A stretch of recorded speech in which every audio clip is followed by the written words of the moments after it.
는 자기들을 가리켜 말씀하신 줄 알고 즉시 잡고다 때 백성을 두려워하더라. 아멘. 할렐루야. 네. 우리는 지난 9주간 하나님 나라 비유에 대해서 말씀을 나누었습니다. 우리가 하나님 나라 백성이라면 또 주의 나라 교회 성도라면 예수님께서 말씀하신 하나님 나라 비유에 대해서 반드시 알아야 하기 때문이죠. 오늘은 마지막 말씀인데요. 오늘 말씀 나누기 전에 9주간 나누었던 말씀 간략하게 복습해 보죠. 다 기억나시죠? 자, 첫 번째 하나님 나라의 비밀이란 말씀입니다. 씨 뿌리는 자의 비유를 통해 하나님을 알고자 하는 의지가 있어야 된다라는 말씀을 나누었죠. 두 번째, 가라지를 가만두라라는 말씀이었습니다. 밀과 가라지 비유를 통해 하나님의 선하심을 믿으라라는 말씀이었죠. 세 번째, 겨자씨와 백향목이었습니다. 우리가 살아가는 일상 속에서 작은 겨자씨를 심자는 결단을 했고요. 네 번째, 다파라라는 말씀이죠. 밭에 감추인 보물과 좋은 진주 비유인데요. 우리를 사시기 위해서 자신의 모든 것을 팔아버리신 예수님의 사랑을 의지하여 우리도 우리가 할 수 있는 최선을 다하자라는 말씀이었습니다. 다섯 번째는 오후 5시라는 말씀이었습니다. 기억나시나요?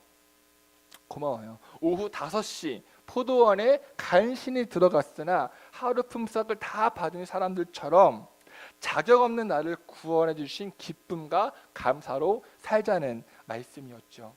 여섯 번째, 깨어있으라 라는 말씀이었습니다. 열처녀 비유를 통해 신랑을 따라갈 준비까지 해야 한다는 말씀 나누었고, 우리는 기름을 준비하기로 결단을 했습니다. 기름을 준비한다는 것은 무엇이냐? 일곱 번째 말씀, 맡겨진 달란트로 충성을 다하는 것이며, 여덟 번째 말씀, 지극히 작은 자를 예수님과 같이 섬기는 것이라고 했습니다.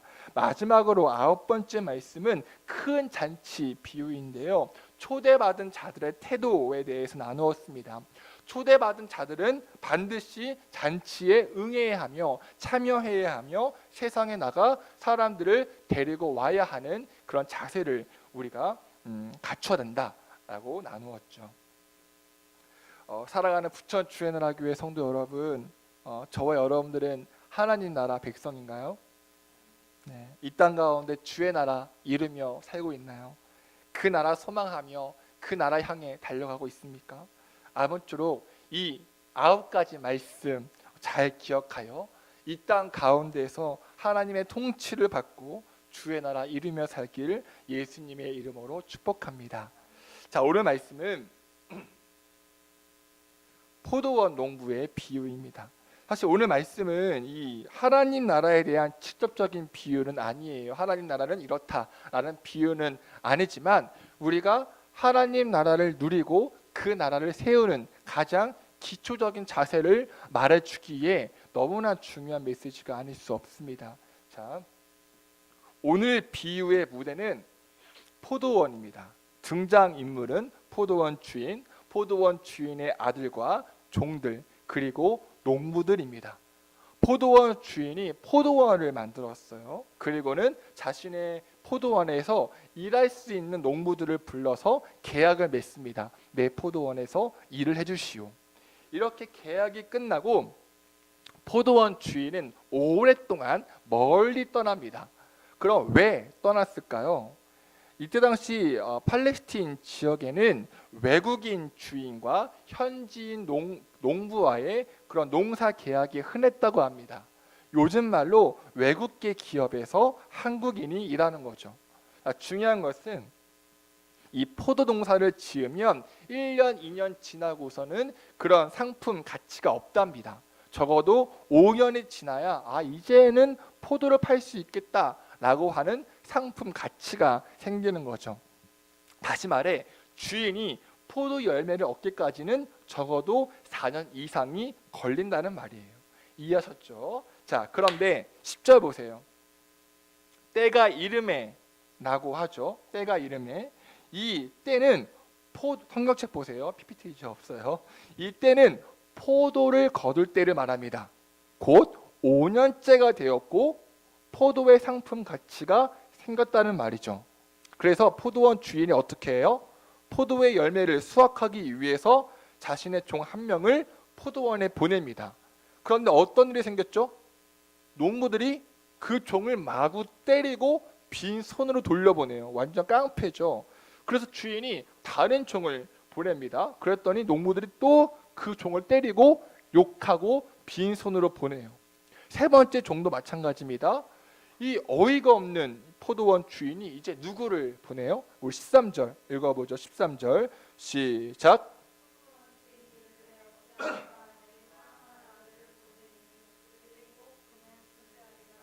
자, 누구를 보냈대요? 포도원 주인이 사랑하는 아들을 포도원으로 보냈대요. 설마 우리 아들까지 때리진 않겠지 라는 생각으로 자신의 아들을 보냅니다. 그런데 어떤 일이 발생해요? 14절부터 15절 읽어보죠. 시작.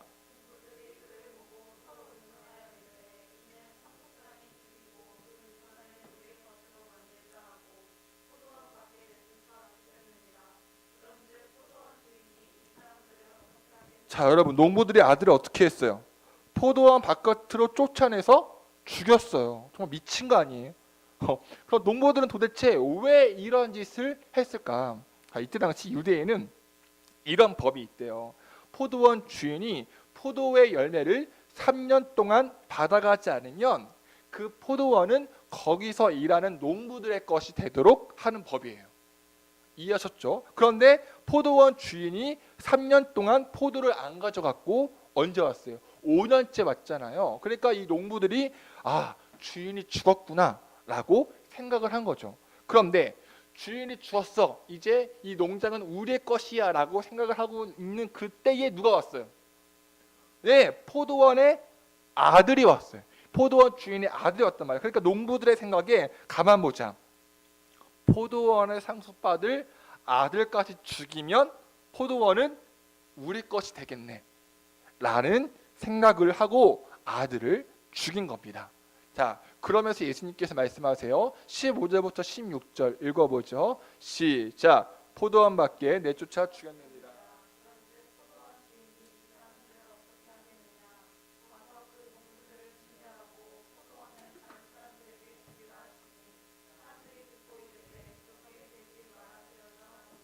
자, 이제 이 비유를 파악할 시간입니다.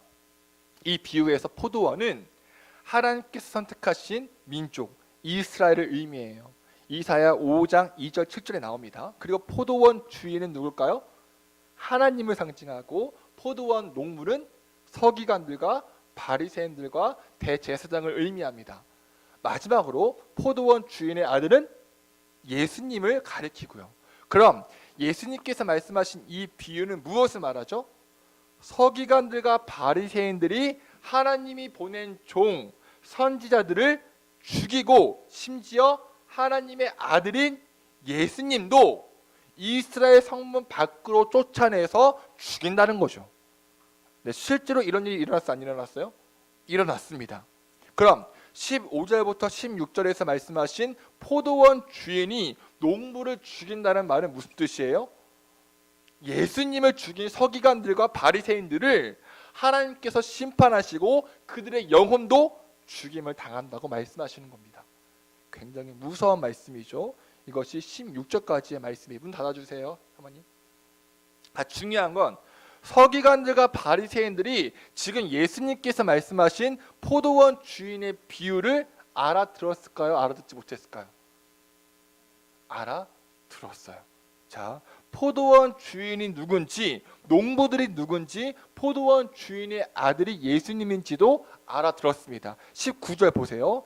예수님의 비유가 자기들을 겨냥한 것임을 알았다고 말합니다. 16절에서도 이 비유를 알아차린 서기관과 바리새인들이 그런 일이 없기를 바랍니다 라고 말해요. 그런 일이 뭐예요? 농부인 자신들이 죽임 당하는 일이요. 심판을 받고 멸망당하는 그런 일이 없기를 바란다는 것이죠. 바로 그때 예수님께서 서기관들과 바리새인들을 똑바로 쳐다보시며 말씀하십니다. 17절부터 18절 읽어보죠. 시작. 그들을 보시며 이르시되 그러면 기록된 바 건축자들의 버린 돌이 모퉁이의 머릿돌이 되었느니라 함이 어찌미냐. 무릇 이 돌 위에 떨어지는 자는 깨어지겠고 이 돌이 사람 위에 떨어지면 그를 가루를 만들어 흩으리라 하시니라. 자, 이 말씀이 오늘의 핵심 포인트입니다. 17절에서 그러면 이란 단어가 나옵니다. 그렇죠? 보이시나요? 그러면. 그럼 16절의 끝 문장과 17절의 그러면을 연결해 봅시다. 어떤 문장이 되죠? 너희들이 그런 일이 없기를 바란다면, 너희들이 심판당할 일이 없기를 바란다면 이란 문장이 완성돼요. 정리하면 너희들이 심판당할 일이 없기를 바란다면 이렇게 해야 해 라고 말씀하시면서 구원받는 비결을 제시하신 것이 17절부터 18절까지 말씀입니다.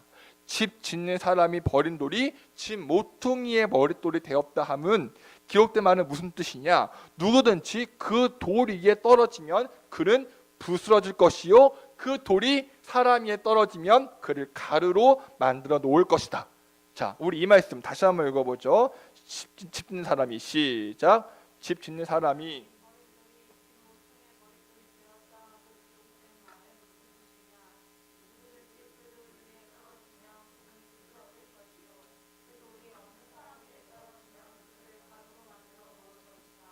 아멘. 여러분, 예수님은 저와 여러분들의 주인이십니다. 아멘이신가요? 예수님은 저와 여러분들의 왕이십니다. 그런데 너무나 많은 사람들이 우리의 주인이고 우리의 왕이신 예수님을 버립니다. 예수님을 저버려요. 예수님 없는 인생, 예수님 빠진 인생, 예수님이 귀찮고 하찮은 사람들이 너무나 많아요. 농부들이 아들을 죽이고 버린 것처럼, 집을 짓는 사람들이 돌을 버리는 것처럼 많은 사람들이 예수님을 자신의 인생에서 내버립니다. 심지어 교회에 다니고 하나님 믿는다고 하는 사람들조차 예수님을 버려요. 말로는 주여 주여 부르시지만 그의 삶에는 예수님이 없어요. 예수님을 위해, 예수님에 의해 살아야 함에도 불구하고 오히려 예수님을 저버리는 우리의 모습이 참 많습니다. 하지만 우리는 이 말씀을 통해 반드시 기억해야 돼요. 집을 짓는 사람들이 버린 돌이 오히려 모퉁이 돌이 된다는 것을요. 여러분, 모퉁이 돌이 뭐죠? 특정한 건축물을 지탱해주는 돌인데 이 돌이 빠지면 어떻게 돼요? 건물을 올바로 지탱할 수 없습니다. 마찬가지예요. 우리가 필요 없다고 상관없다고 귀찮다고 내어버리는 그 예수님이 오히려 우리 인생의 구원자이시고 심판자이십니다. 예수님만이 우리 인생의 모퉁이 돌이십니다. 우린 예수님 없으면 살아갈 수 없습니다. 우린 예수님 없으면 죽어요. 자, 이제 오늘 말씀의 클라이막스인 18절 말씀에 집중해 볼게요. 18절 말씀 다시 읽어보죠. 무릇 시작.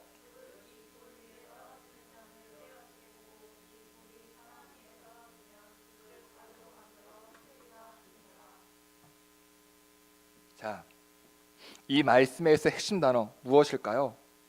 돌이에요. 돌. 이 돌 위에 깨어지는 사람은 깨어진대요. 그렇죠? 반대로 이 돌이 사람 위에 떨어지면 그 사람을 가루로 만들어 흩어버린답니다.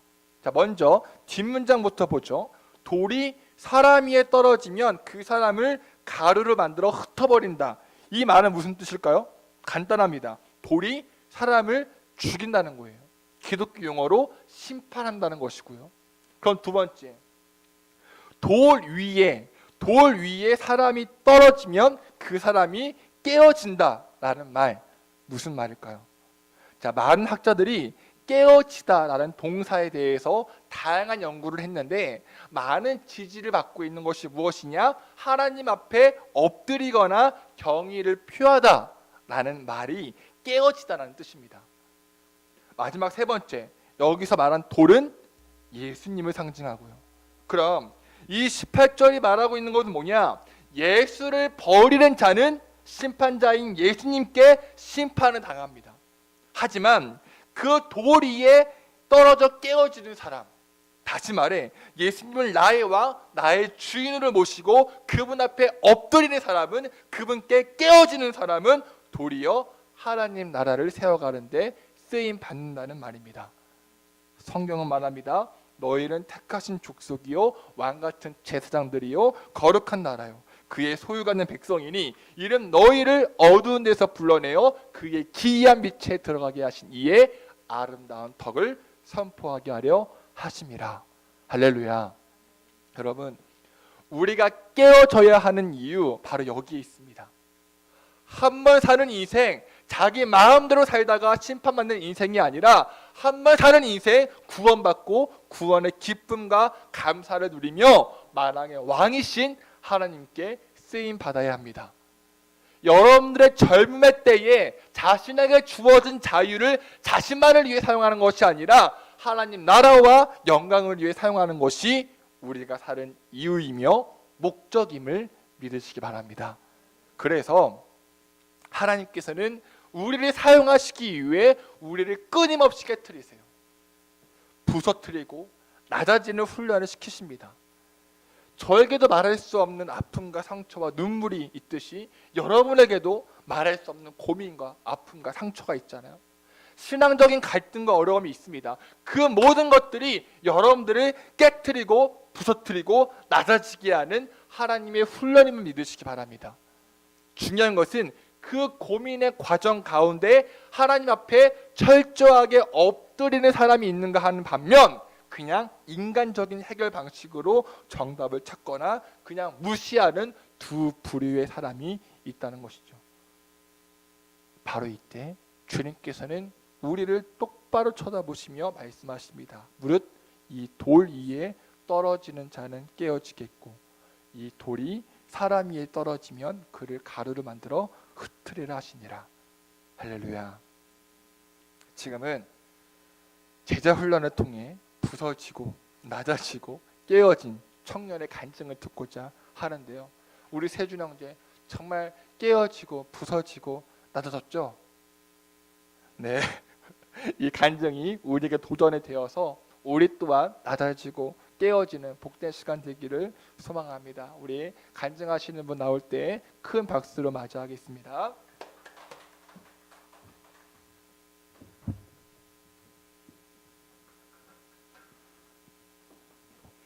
안녕하세요. 부천 주의 나라 교회에서 예배팀 싱어이자 성도를 맡고 있는 오세준이라고 합니다. 하나님께서 제게 온디사이플 2기 대표 간증을 맡기셨습니다. 간증을 하는 자리는 11시가 처음이었고 이번이 두 번째라 많이 부족하고 긴장이 되는데 사려 깊은 마음으로 들어주시기면 감사하겠습니다. 저는 현재 고등학생 땐 죽도록 안 하던 공부를 뒤늦게 죽도록 하고 있는 대학생으로 현재는 응급구조학과라는 학과를 다니고 있고 졸업을 하면 병원 응급실에 취직해서 응급구조사로 환자들을 섬길 예정인데 저는 이게 참 하나님의 놀라운 은혜이자 사명이라고 느껴집니다. 하나님을 만나기 전에는 제가 누군가를 섬기기 위해서 무언가를 진심으로 노력하고 애쓴다라는 건 불가능한 일이었기 때문입니다.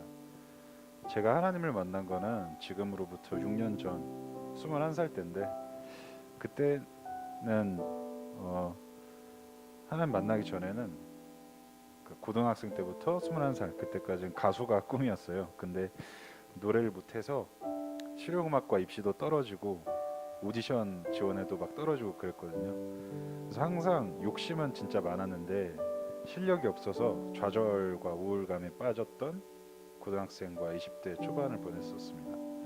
그렇게 의미 없는 날들을 보내면서 20살에서 21살까지는 집안에만 틀어박혀서 그냥 술 담배로 하루하루를 우울감을 달래면서 그렇게 찌그러져 있었는데 그때 하나님이 찾아오셨죠. 그렇게 하나님 만나고 삶이 밝아졌습니다.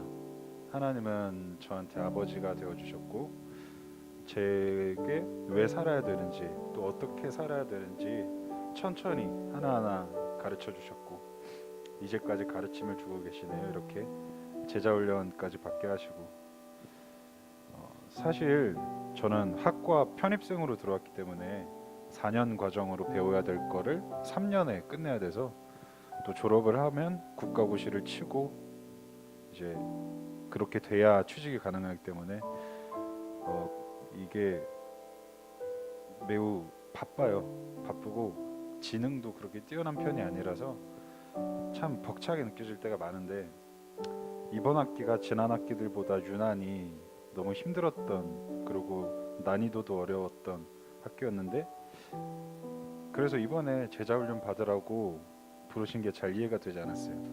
안 그래도 힘들어 죽겠는데 왜 이렇게 나를 빡세게 괴롭히시나 싶기도 하고 그런데 이제는 알 것 같은 게 하나님께서 인도하신 이번 제자훈련의 목적은 첫 번째는 진짜 자유로움을 느끼는 것, 두 번째는 진정성 있는 섬김을 위한 훈련을 하셨다라는 그런 목적이 있었다는 것을 느꼈습니다.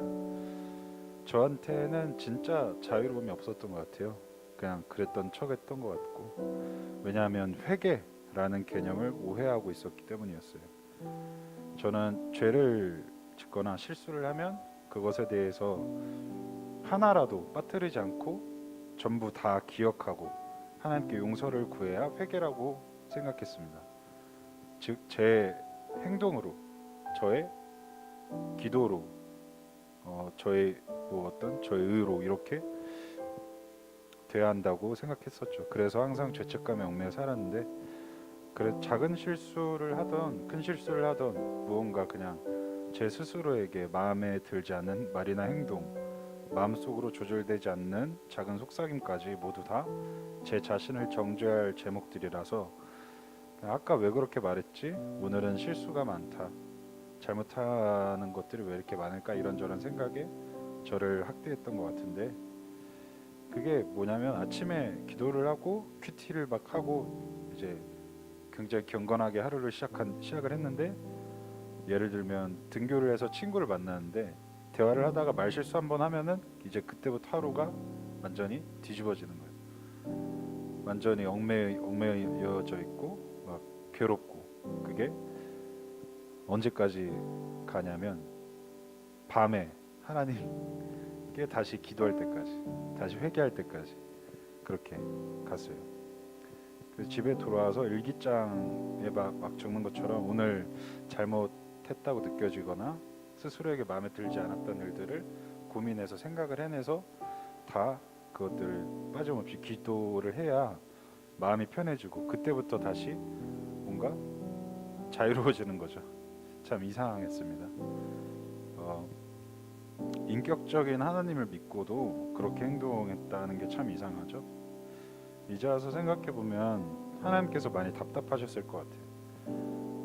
하루 종일 그렇게 고통받고 있는 아들이 얼마나 보기가 힘드셨을까 싶어요. 그래서 그 오해를 풀기 위해서라도 이제라도 제자훈련을 받게 하신 게 아니었을까 싶기도 하고요. 네, 그렇게 제자훈련을 하면서 배웠던 게 회개라는 것은 하나님께 주권이 있는 하나님의 용서하심인데 그 용서의 효력은 저의 하루치 밀린 설거지를 막 밤에 다 하듯이 잘못하거나 잘못한 것처럼 느껴지는 일들을 기도하면서 마구 쏟아내는 행위가 아니라 오직 예수 그리스도의 대속하심에 달려있다는 것을 배웠습니다. 이미 예수님께서 십자가에서 나의 죄를 진정으로 사하셨다는 것이요. 또한 회개는 벗어난 길에서 다시 돌이켜서 하나님께로 돌아가는 일이라는 것, 그것을 배웠습니다.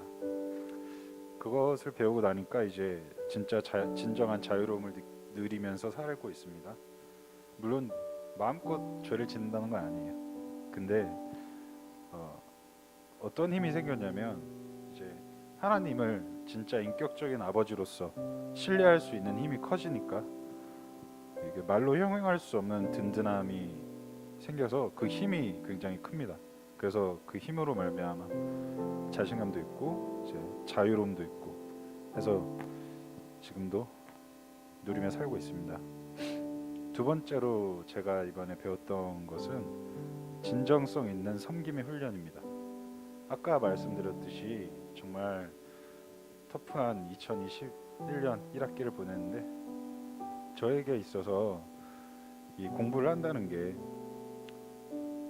생명을 섬길 준비를 하는 것에 있어서 이미 환자를 내 몸과 같이 사랑한다라고 생각하면서 공부를 하거든요. 환자가 예수님이라고 생각하니까 내가 모르면 이 환자를 잃을 수도 있기 때문에, 그래서 내가 실수하면 환자한테 굉장히 치명적일 수도 있기 때문에 공부를 대충 할 수가 없거든요. 공부를 하다 보면은 막 머리도 어지럽고 토 나올 것 같아요. 육체적으로 실제로 그렇게 느껴지는데, 그 정도까지 공부를 하는 와중에 제자 훈련이 겹치니까 제자 훈련이 마치 짐처럼 느껴진 적도 있었어요. 그래서 사실 그렇게 성실하지 못했던 것 같아요. 과제도 막 빼먹고 부반장으로서 막 해야 될 일들이 있었는데 그런 것도 막 빼먹고 해가지고 목사님 죄송합니다. 그래서 그렇게 보냈습니다. 그래도 나름대로 최선을 다했어요. 그러나 이제 종강도 했고 제자 훈련도 끝나니까 확실히 알 것 같은 게, 이게 말 그대로 진짜 훈련이었다는 거. 앞서 설교에 하셨던 말씀처럼 제가 예수님으로 계속 던져졌던 것 같아요. 너무 힘들어도 그냥 기도하고 다시 돌아가서 말씀 읽고 하면 예수님께로 던져져서 다시 제가 훈련이 됐던 것 같은데, 이게 훈련이 끝나고 나니까 내가 앞으로 계속 걸어야 할 길에 이런 훈련이 없을까, 이런 힘듦이 없을까? 아니거든요. 여러분들도 삶을 살면서 힘든 게, 고행이 항상 따르실 테니까 아시겠지만, 어떠한 훈련의 구간을 넘고 나면 사람이 성장을 하잖아요. 저도 마찬가지였습니다. 이 훈련을 통해서 성장한 제 모습을 보면서 자신감이 조금 더 붙었습니다. 왜냐하면 환자가 제가 컨디션 좋은, 아주 한적하고 날씨 좋은 오후에 그때만 딱 발생하는 게 아니거든요. 제가 막 어딘가 컨디션이 안 좋고 또 새벽 2, 3시 막 이때도 사람은 아플 수 있습니다. 그래서 그때도 환자는 발생하는데, 그럴 때 제가 이런 훈련의 과정이 없었다면 과연 내가 힘들 때 환자가 왔는데 과연 그 환자를 예수님처럼 생각하고 섬길 수 있었을까? 그렇게 생각이 들어서 이번 훈련이 정말 소중했습니다. 정말 너무 소중한 온디사이플 2기였고요. 이 소중한 가르침들 마음속에 깊이 간직하고 적용하면서 앞으로도 나아가겠습니다. 저를 자유롭게 훈련시키시고 또 가르쳐 주시고 또 생명을 섬길 훈련을 통해서 자신감도 붙여주신 하나님께 감사드리고, 그것을 인도해 주신 목사님께도 무한한 감사를 드립니다. 감사합니다.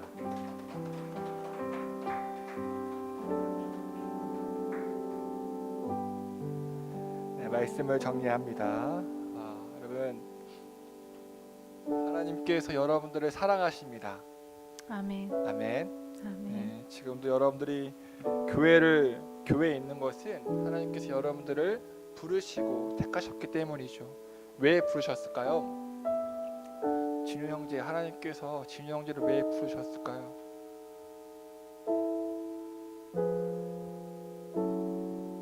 네?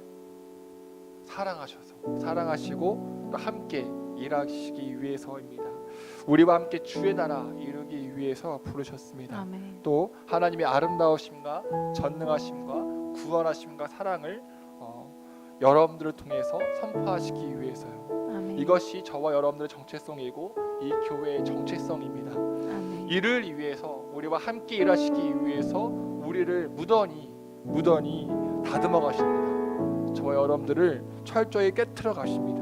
또 부서뜨려셔서 더욱더 아름다운 산돌로 만들어 가십니다. 그리고 여러분들을 하나님 나라 세워가는데 반드시 주춧돌로 사용하실 줄 믿습니다. 아멘. 이것이 하나님 나라의 법칙이요 하늘의 시민권을 소유한 사람들의 살아가는 방식임을 믿으시기 바랍니다. 아멘. 우리 부천 주의 나라 교회는 주님 앞에 더욱더 철저하게 엎드리고 깨어지고 또 주님 바라봄으로써 주님만이 나의 산성이시고 구원이심을 고백하며 주의 나라 이뤄가길 정말 간절히 소망합니다. 우리 이러한 믿음의 결단으로 자리에 일어나서 찬양하시겠습니다. 우리 찬양하기 전에 두 손을 가슴에 대고